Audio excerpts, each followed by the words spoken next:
Good morning and welcome back to the Take Me to Your Paradise episode of the Celtic Unrestricted View. It's myself, JP, and joining me in this fine morning, my good man, Mr. Alan Stirling. Morning mate, how are you? Good morning everyone. Fantastic.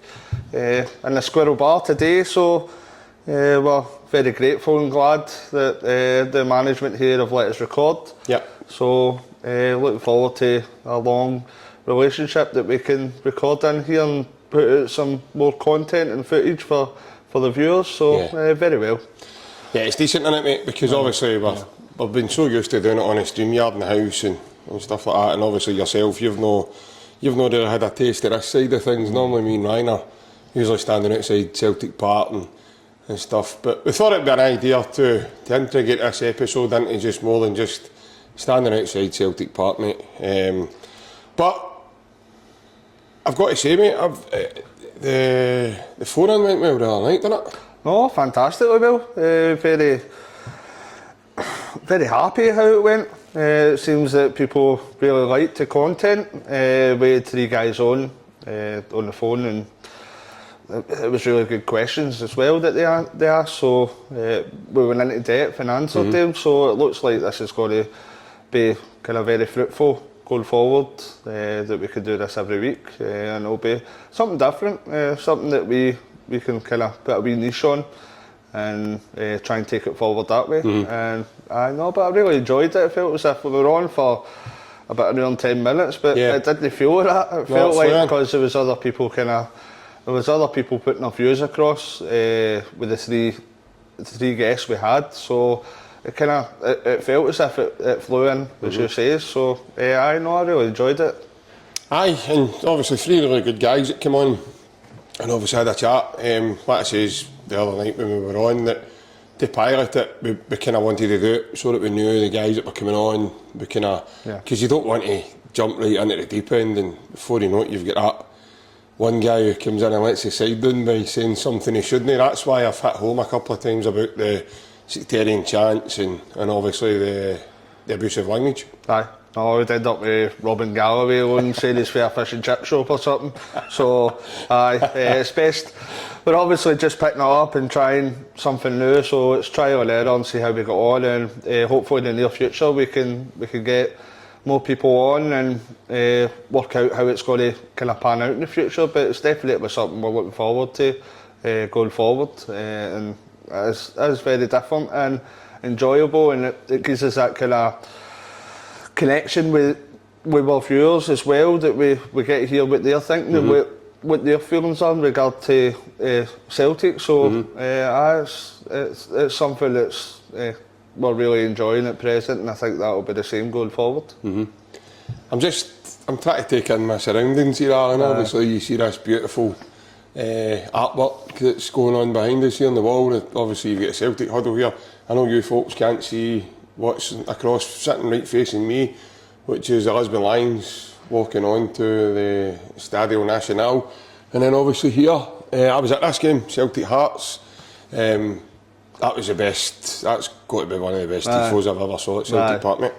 Aye, no, definitely. And going forward, if we're filming in here kind of on a regular basis, we could maybe swap about the chairs and get the viewers a nice view. And of course, at the weekends, you're more than welcome to come down to the Squirrel Bar.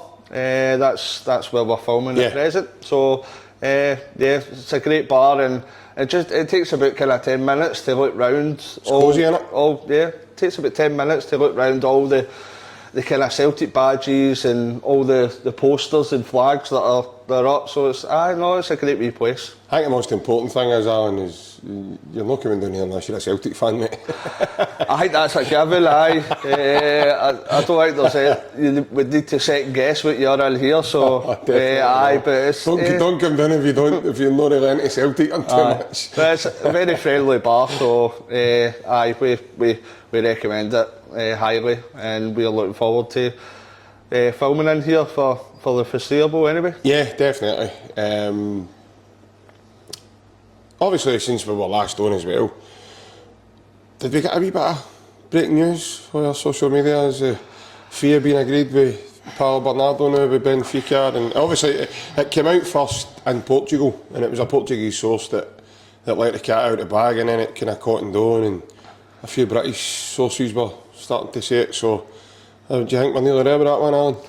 It sounds like it, but I we've been down these roads before. That you don't really, unless somebody like Sky Sports or Fabrizio Romano comes out, you're not taking it as gospel right away. You want to see that kind of famous photo of the player with the scarf above his head. And I think it probably will happen. I heard there was kind of stumbling blocks along with Bernardo's wage. I think he's on quite a high wage at Benfica. That's the rumours that's been floating about, but it's definitely he's got a lot of potential. There's still a lot of progression there within him, and you've seen. I think last season you've seen greatness and then inconsistency. I think it was the part just after Christmas. You've seen it was absolutely exceptional. There was some of the games he was dictating, and he was the difference maker in probably about four or five of the games. But if he can add that kind of consistency, and I think that might come with his growth and age, etc., and when he gets more comfortable within the club. But it was probably inconsistency last year. As it stands now, I think he'll probably be a rotational player. But you can't go wrong with kind of 4.2 million it's quoted. I think no matter how it pans out, you definitely at least get your money back, I think, in the next few years. So it would be a sound investment in my eyes. And you need to see if he's got to kick on. But it's definitely a step in the right direction, because we showed that we needed him last year, and with this year we're looking at there's probably going to be more kind of fixtures, so there'll be more squad rotation and more players needed for certain times of the season. So we're hoping to see this in the next kind of few days, and then that can get the ball rolling, and then hopefully a lot will follow kind of in and out. Yeah, well, that's the thing. You talk about Bernardo there. I think he's one of those players as well that he showed last season various times that he can also deliver in big moments, you know. If you look at the game at Ibrox, where they needed a last minute worldie to salvage them the point, that was the one, the Moral Victory Cup that day. And then you look at obviously the cup final as well. Those are two big, massive games with pressure coming out your ears, oozing at you. And he comes on and he does what he does, you know, and who knows, in another day that shot even doesn't get parried out with Butland, it goes by Butland and into the net, because the ball was kind of zigzagging and dipping and going in all different directions when he hit it. Yeah, the cup final one, yeah. But I think he showed a big mentality. You look at last season as well, we spoke highly about him just before the festive period started to kick in, where he started to show, you know, moments in his game. He scored against Rangers at Celtic Park. In the absence of Rio Hatate, he did come in a period of time, and he kind of stepped up to that challenge. Now everybody was kind of, I remember Celtic fans last season, Alan, saying, you know, what is his best position? Where is it he plays? Does he play, is he defensive midfield? Does he play as a number 8? Is he a number 10? You know, and I think he showed a different variety in his game. Because for a start, he's a big lad, so he's got good physicality. He's you've seen it in the game, we were probably talking he was maybe a ball head away from being sent off against Rangers at Celtic Park if he kept the fouls. But the fouling was coming along with physicality, so he was leaving bits on people when he was tackling. And not only that as well, like, there's elements of technical quality that he does possess.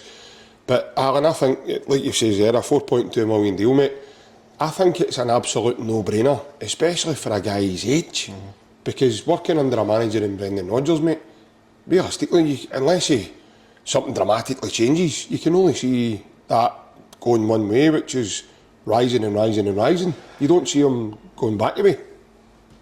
Aye, and you're looking at his got experience at the Portugal under-23s as well as the captain there. I think a number of times he's been a captain, so that's got to bode well for his future as well, because you look at Portugal, are a massive kind of national side, and the fact of the matter, if he's the under-23s captain, that just shows the belief that the Portuguese kind of international system have in him. So I think it's all about progression and how he kind of takes his game to a new level as well. We've seen the capabilities of him. He is capable of being at a top level and being exceptional, because we've seen that for maybe 4 or 5 games, as I mentioned last year. If he would have continued that, I think he would have been pushing to be a regular starter within that team, even with kind of Rail Hitati back and Matt O'Reilly there. Yeah. When you were saying what kind of position he plays in, I was feeling at the start of the season when we first seen him, we would have been like number 10, but as the season went on, I see him more as a number 8. And I think that goal you spoke about with Adam Idah as well, that kind of the pass was that concrete, the pass was but where he ran for, that kind of the cup final, you mean? Aye, the cup final. So the Adam Idah got the rebound. Sorry, I thought you were talking about the one at Ibrox. Aye, so the cup final, you see where that run came from, that he hits the shot. So that's basically what you're looking for a number 8 to make the runs, to break the lines. So it's definitely a good signing. I would expect as well the Benfica's probably put in quite a sizeable sell-on fee as well. If we're looking to sell on, you've seen that with Jota in the past. So a lot of these teams, Portuguese teams, kind of tend to put kind of 30% sell-on. So I don't know the ins and outs of the deal. Maybe you'll see something in the kind of online or social media or news in the next kind of few days if the move does materialise. But it can always be positive. We need players. Bernardo's shown last year that he's capable of bringing his quality, and I think the potential that he has, he can kick on even further and kind of add parts to his game as well. So, as I say, it can only be positive bringing him in for that price. 100%, mate. Obviously, moving on for Bernardo, you look at another guy that we've been heavily linked to in the last period of time is Adam Idah. Now, Adam Idah, to me, Alan, again, everybody might see it differently. They might see things a different way. But to me, Adam Idah would still be a relatively new face in the building, because he was only there for January. So, you know, he would considering the group that we've had, the nucleus of the group, you look at Cameron Carter-Vickers, Carl McGregor, Rio Hitati, Matt O'Reilly, they've been together for a few years now. So, I think Adam Idah, maybe not so much Paulo Bernardo, because he was there at the death of the summer window last year. So maybe not so much him, but definitely Adam Idah. If we manage to get a deal struck for him, I see him as a newer face in the building. A lot of Celtic fans will probably disagree and probably say, well, he was there last season, he was part of that last season, and I get that, I understand that. I'm just going with the time. For me, he was only just in January there, so that's not just a short period of time ago. And basically February, I know. It was the last day, wasn't it? But because of the, you know, there wasn't an option to buy him, and there wasn't that in the deal. I just feel if we get that deal done, mate, I just think as a fan base and as a team as well, I just think that individual, mate, and what you've seen him, and that was a good thing. You get him on a try before you buy, if that's the case. I just feel, mate, that'll just lift the whole place, because I think the big man just has a presence that naturally does that. Whenever he comes on the pitch, Celtic Park goes nuts. And I can't remember a loan deal of more recent that the Celtic fans have took a shine to so quickly. Similar, we took a massive shine to kind of Jota and Carter-Vickers. That's the goal to with the option to buy. Yeah. But yeah, I think we will see Adam Idah coming in. I think Norwich's valuation was far too high for Celtic. Obviously, we went in with a kind of more low-ball offer of 4 million. Yeah. Norwich were wanting kind of 8-9 million, I think, with what I'm reading. There's no way Celtic were going to pay that, I doubt. So I think if we kind of meet in the middle, 5-6 million, I could see it happening. And what we're reading in social media just now, that Adam Idah's trying to push through this move. Yeah. So there's no way he's going to get back to Norwich, mate. He's getting Champions League and stuff here. So when that usually happens, that the player asks for that move, it's usually just a matter of time before that happens. So It is quite a lot of money that we would be spending if that's 10 million for the 2 players that were already there kind of last year. These 2 players they're good players, but they're still relative projects, if you know what I mean. There's still a lot of progression in them. They're still players that need to kind of maybe polish up parts of their game, but they have got a hell of a lot of potential. I just hope that we'll still get plenty in the budget to bring in kind of more experience and as established players as we can possibly bring in. I know the budget won't be kind of absolutely astronomical or huge compared to other leagues, but I think we definitely need a bit of experience in the door, because we were already saying that last year, and for a matter of fact we've lost that kind of experience in the dressing room with regards to Joe Hart, who was massive in that regard. So I think we need a bit of kind of cash to save for these kind of experienced players. We need to bring in older heads in the dressing room as well, because you need a mix. You need a mix between the kind of younger projects and your more established players and your guys with experience that have been there and done it, and can advise the younger players, and that usually brings them on as well. That helps them a lot. So I'd be really happy if Idah and Bernardo both sign. I think that's the way it looks just now, and it's very positive for the future of Celtic. Yeah, and obviously they'd be a massive contributors and a massive help to the group. I don't. Obviously, we've got a game on Wednesday, so we'll be playing Queen's Park, but we'll get to that in a wee moment. I don't see these kind of guys coming in, rushing into just playing these kind of fixtures, mate. I think they'd be more designated to play against like your Man Cities, your Chelseas, DC United, when we obviously go to America.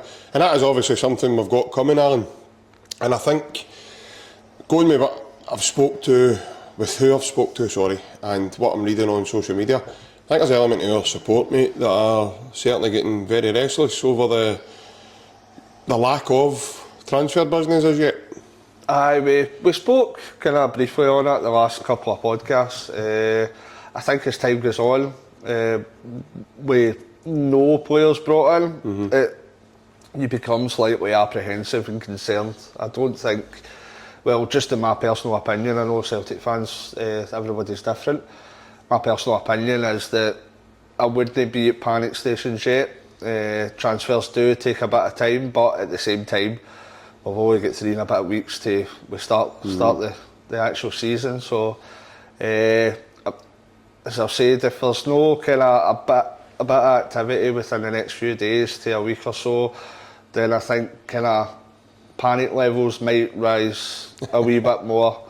But at the minute, I'm still relatively comfortable, and I've got every confidence in that the manager's doing the right thing by kind of waiting for the right player, shall we say. That's how Ryan's doing the day. He's away to Lido and Aldi to get Domestos and build up. Aye, so there is time, but as each day passes without any announcement on social media for Celtic Football Club, each day that passes, that wee bit rises that we're going, what's happening here? So at the minute it's still okay, but I maybe ask me in a few days, it might be different. What's your thoughts on the obviously the America thing itself? Because obviously, do you see Celtic bringing anybody in before we head over to America? I would hope so. That would be. I think it would be panic stations if it wasn't, because I think it is the first game's the 21st of July. I think so. Yeah. Sure, it's the 21st of July. So that's 10 days, over 10 days away. It's about 11, 12 days away. So, aye, you're looking for players to be in before then. I'm not saying your complete squad, your complete kind of starting 11, but you definitely expect to see a bit of movement. If there wasn't any movement in that next kind of 11, 12 days, then I think that there would be fans getting more than restless. It would be kind of panic stations, because at that stage you'd be looking at there's only kind of 2 weeks, not even that, under 2 weeks to be get my first game of the season. Is it 3 weeks on Sunday to be kick off the season? So if you're talking about the games are 10 days away, if we've made the in by then, you're talking about less than 2 weeks to go that we wouldn't have brought any players in. So I think you need to see the next week to 10 days. I would like to see quite a lot of activity. I'd like to see on a daily basis that there'll be kind of incomings and outgoings. I think you will see a lot more outgoings than you will. Yeah, that's my next point. Obviously we'll go into that. So, that was going to be my next point, Alan. In terms of the outgoings, who do you still see exiting the building? Obviously we've seen Haksabanovic go. We have seen Joe Hart retiring. We've seen Rocco Vata now agree his deal with Watford. So, what do we? We spoke about it in depth about who we thought we'd like to leave, but it's not as simple as that as well. We need clubs willing to take them, clubs willing to kind of pay the wage or pay the transfer fee that's relevant, and also the player willing to go to that corresponding club. So, we'll need to wait and see. I think it looks like, if roughly off the top of my head, when you're going through the team, it looks like Siegrist will definitely be leaving Celtic. He's made his feelings crystal clear. Taxi for Benji. Aye. I think you look at Kobayashi, Lagerbielke, I'd say definitely are going to be leaving. Possibility Stephen Welsh, but I still believe that Brendan sees him as a squad player because he's come through the system and he can use that kind of player in Europe, which is a scary thought. Then you look at Narovski, that's a massive question mark over him as well. It doesn't look as if Brendan really fancies Narovski, and you're looking at his injury record as well when it went off on Friday, so it's not been fantastic. How frequent he's been getting injured, so that's maybe another possibility that he could be leaving. You go into the midfield and you're looking at Kwon, definitely you'd say is leaving. I think Celtic would be actively looking to make a deal for McCarthy to move on as well. You're looking at, I spoke in the last podcast about Odin Thiago Holm. I thought maybe his best chance would be to get a loan move somewhere else, because at the minute it just doesn't look up to that. That can bring you on kind of leaps and bounds. I've seen that before with the likes of kind of Ryan Christie, Cal McGregor to a certain degree, having his loan move out. So you're looking at the wingers, there's a lot of question marks there as well. I think Yang's one that we all agreed that we should be looking to move on. You're looking at as well, Mikey Johnston, does he have a future at Celtic? I very much doubt it. Liam Shaw in midfield as well, that's still on Celtic's books, surprisingly. So, and up front you're looking at O as well. I think it's been well documented that he's most likely going to move on. So there will be, even though Haksabanovic just left, Joe Hart and Rocco Vata, personally I'd still like to see us get rid of the players that are only contributing, move them on, and I think that looks somewhere between kind of 10, 12 players that I think we could comfortably move on that aren't contributing in the first team. Yeah, I can see your points in every player you've mentioned just about. I thought it was a great point, John, coming on the phone in the other night, and he gave me and Ryan a list of 30, I think it was 31 players. Saying that, we got through them pretty quickly, because I was waiting more, and I was like, so that was finished, but obviously we were. But yeah, you look at guys like Yang, you've mentioned him. I failed to see it, but Yang's he showed some flashes and bits and bobs, but you've got to look at that over a piece, and he's not delivered at all. And I've got to hold my hands up, folks, because I had a chat with the boys and I actually thought he was, I quoted saying he was going to be a belter, so I need to say here on this live recording that I got it wrong, so I apologise. But I've also done it the other way as well, where I didn't think somebody was going to be that good, and they've turned out to be brilliant. So because I had a small doubt just because of his profile and the fact that he wasn't getting a game in Norwich about Idah. And then as soon as I seen him, I went, wow. I was like right away, and I was sold with his first performance, and he's obviously his brace against Hibs. So yeah, it's quite easy, Alan. You can get it wrong sometimes as well, mate, and sometimes you've got to be a bigger person and say, you know, I've got that one wrong. The other guy as well, Kwon, he's another one I thought would have been decent. He showed a flash of a bit of brilliance, and then but that was obviously when he was in Sudbury making Meatball marinaras. He showed flashes of brilliance doing that. He sprinkler cheese and that on it. The boys will know I'm fully aboard the Bosun Lawal train just now, so that might go dreadfully wrong for me in a couple of months if he does to make it through. But I just see the highlights we've seen from him, the stats that we're reading. In my opinion, it looks as if he's there to make the step up. I know we spoke about it quite in depth. It's one of the questions the other night for Frank Lester, wasn't it? Yeah. Francis Lester.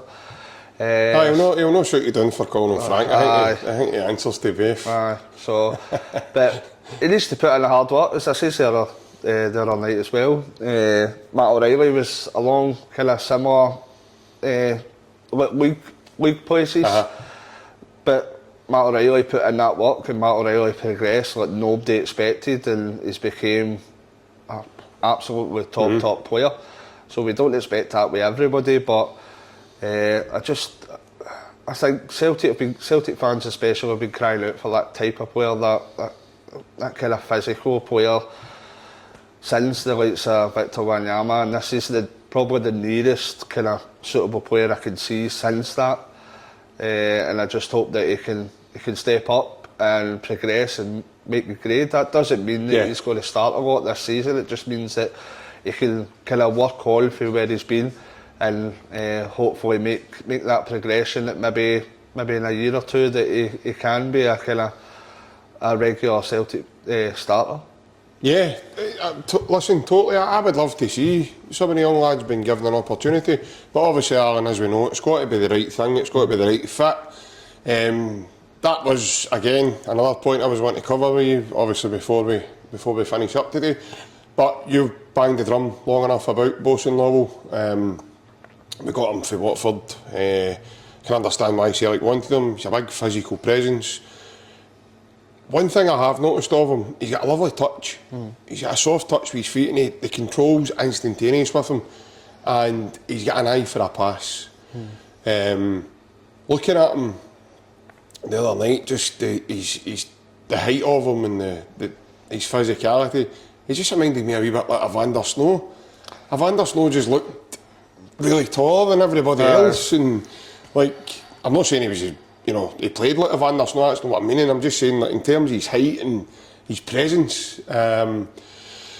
Listen, I know people are going to probably say, JP, it's only Ayr United he's playing against. Yeah, fine, but I've seen a big fella take a doing over the last couple of days in terms of, he'll never be good enough. It's a massive jump. It is a big jump, right? But cast your minds back to not that long ago. Callum McGregor went out and loaned to Notts County. He didn't come back a bad player. I know. Jack Grealish was at Notts County at the same time, so it's not about that, Alan. It's about if you're willing to do the hard yards, if you're willing to do the effort, you're willing to put the hard work in. You look at the flip side of it. Matt O'Reilly was at MK Dons just a short period of time ago, and like you say, he's put in the hard work. But Bosun Lawal has got all that, and it's all the ball is in his court in a sense, because he can do all the hard work and aspire to. It is going to be very difficult because of the demands that Celtic put on you, and where he's probably going to need to take himself physically is probably to a place where he's probably never been before, and he needs to be ready to play 2 and 3 games every 9-10 days. He's probably never had to do that before, so this training exercise in pre-season, this will be rigorous on his body. And again, it's just all about building. It's, you listen to Brendan Rodgers after the game, he says it's, every young player's got to have a plan, I wanted him to go out on loan last season, and he became a standout. He was an absolute standout for Fleetwood. There's people putting that down as well, saying it's a lower level. It's this. Listen, you can only do what you can only play what's in front of you. You can only do what you're doing. He's went there and came in from a different environment totally, and he was a mainstay in their team. Plus, he was a standout, and the fans absolutely loved him. So there is nothing to say this boy is going to fail in the Celtic. I think a lot of Celtic fans, mate, are looking at it negatively, thinking, the boy's not going to make a grade at all. Whereas we should be the total opposite, in my opinion, because like Danny Kelly, like Mitchell Frame, like Bosun Lawal, I want to see these lads coming in and doing well and being able to have a story like Kieran Tierney, like Callum McGregor, like James Forrest, and staying and try to make some sort of a career in life for themselves. I think there's a stigma attached to players that are coming through the system as well, with the Celtic fans. Maybe I'm guilty of that myself sometimes, but I just think we're dead negative, Alan. When you look at, see if you were linked with a player that was basically Fleetwood's Player of the Year last year, got all the plaudits, his stats were incredible. If we were linked with that player to bring in as a transfer, I think a lot of Celtic fans would be rubbing their hands going, he looks like a proper player. But the fact of the matter is, because he's been through our youth and went out on loan, we're trying to pick at negatives because we're not bringing in that kind of big transfer fee. We're not bringing in a player and saying, he's got to be really good because we're paying 5 million, 6 million for him. Fact of the matter is that Lawal's stats last year, as I say, they were better than what Matt O'Reilly's were in that same week. His stats were absolutely incredible for playing with a club that actually get relegated. So I'm no Mystic Meg. I don't know how he's going to work out this season. I don't know if he's going to take that next step and kick on, if he's going to put that work in that's necessary like Matt O'Reilly did. But all I can say now, with the evidence that we've got at the minute, with the evidence for last year with Fleetwood, he's got every chance to do that. And his profile and his stature as a player as well, it's something that could be very useful for Celtic, especially if it does come to fruition. You're looking at European games for that kind of strong midfielder, the number 6, that can break up the play and kind of stop other teams from playing. So he's got the profile that we're needing. Has he got the ambition and the ability? Only time will tell that, but I'm more than willing to give him a chance, because for what I'm seeing and the evidence that I'm seeing, it looks as if that he can be good enough if given the chance. So it's the ball's in his court, as you say. Obviously, before we finish up, Alan, I just want to get your thoughts on in terms of the young boys themselves, because I don't know about you, mate, I'm fed up losing all our talent, because either something's breaking down somewhere and the coaching, and our coaches can only get them to a certain point. But when you see these teams like, Barry Hearn and teams like Bayern Munich and stuff are taking some of our kids, so when you look at this and you go, I mean, Bayer Leverkusen were linked to be wanting Danny Kelly. So where are we going wrong? Why can these teams see something in these lads that they want to work with, but yet Celtic are quite happy for these guys to get to a certain level, and then a team like Watford coming in and taking them off you? I don't know about you, mate, but I'm getting really fed up losing a lot of your talent. Karamoko Dembele's another one who was... He was meant to be the way people were talking about him, the next Messi. And look what's happened now. He's went away, and maybe through Karamoko's, maybe own selfishness in the moment, he's maybe went away thinking the grass might be greener over here, and thinking it's going to be more lucrative for me. And it's obviously not worked out like that. And Islam Farouz was another one, young lad that went to Chelsea, thought he was really big time, and then his career just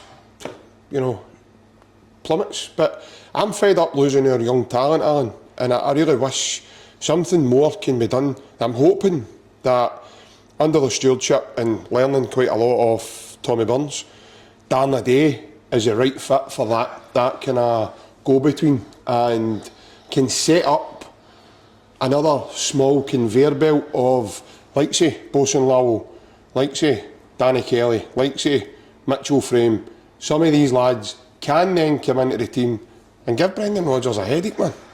Aye, I don't think it's all the coach's fault or we've got to that kind of stage that we can't coach them anymore. I think it's just the chance to kind of, there's so much of a gulf between like the English Premier League and the Bundesliga, between the finances and the level, the steps Do you think that's more a case of that than the finance thing? Aye, yeah. I think it is that kind of dangling that carrot in front of the players that you can look at Ben Doak, like, got to the option to go to Liverpool.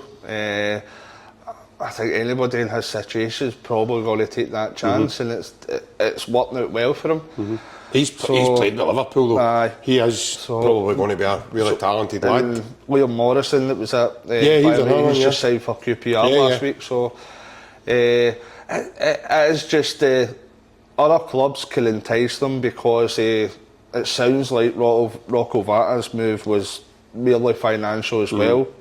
So other clubs can offer that something extra that we can't in terms of finance and maybe the carrot of being in a massive league like the English Premier League. So it's difficult for us to keep a hold of these players.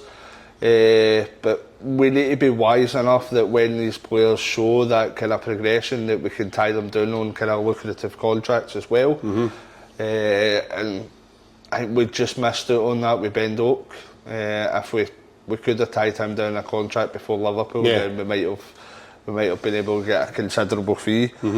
But it's still looking positive. Going on the other night, I think Daniel Kelly and Lawal, they look the kind of the more or less the two standouts at present. I would say, but I'm sure over pre-season, especially the game against Queen's Park, I think you will see a lot more the youth players and see a bit more about them and what we actually think of them and how they can progress within Celtic, and will they be good enough to be in Celtic, and I'm sure we'll see that in the upcoming season. Yeah, and lastly, obviously just before we end, what's your thinking over the next, you just want to see some activity now and as we gear towards going to the United States? It needs to be the right players obviously, but I think I think the guys have had enough time. We like to give the benefit of the doubt, but the recruitment team, we're trying. The recruitment team, I think it's at a stage now that you're like, right, come on, what's going on? I know all transfers are the easy whatsoever, and I know there's a lot of different things that can happen and different things that can go wrong, but there is a point that you go, right, enough's enough, lads, what's actually happening here? And we're getting to that stage pretty soon. I think that we need to start making some moves because the season's just around the corner. We're upcoming, we've got the semi-finals of the Euros and the final at the weekend. So after that, it's kind of all systems go for us. So we are needing to step the gas a bit and start making our moves on different fronts because. We've not got that long left. I don't know if you can agree with that as well. No, totally, 100%. We need to start finding a bit of momentum now in terms of transfers, and like you says, it's got to be the right fit though. And I really hope that's what's been happening now. They've been waiting for the right fit, and then they are just going to come bouncing in the door. That's my thinking. I'm hoping that's the case, because if not, then I think the club, the guys who are in acting recruitment just now, because I know obviously with Lawal Jr. and Joe Dunnigan has moved on due to Brendan not seeing eye to eye or whatever. Something's went wrong anyway, you can tell from the outside. So they weren't doing what Rodgers was asking them, so I'd imagine they've been moved on for that reason. And I would like to think now Rodgers has a bit more control, and maybe he's waiting for the right time to pounce, especially the goalkeeper, Alan, because the goalkeeper for me has got to be massive. It's got to be the right move, and it's probably the biggest signing of the window. Maybe not on stature right enough, because I think you'll find a tougher to get a bigger guy in Adam Idah through the door, but all in all, let's see what happens. Let's see if we can get a bit of momentum in the transfer market, and also us podcast, a wee bit of momentum for us as well. A lot of new content coming your way, folks. Thank you very much if you're tuning into the channel, and if you are, please like and subscribe, as it does help us bring this type of content, among others, to yourselves. Like we says earlier on, we've got a new Monday night show now, the phone in, the Dial In Talk to Tim's episode, and yeah, we're really looking forward to doing a lot more for you, but that's about all we've got time for the Take Me to Paradise for the day. Show. And I want to say a massive thank you again to the Squirrel Bar for allowing us into the premises to do this. It's been a good chat, Alan. Cheers again for you taking the time to come down this morning for a wee chat with me, mate. Aye. But above all else, everybody tuning in, take care, hail, and enjoy yourself, folks. Bye-bye.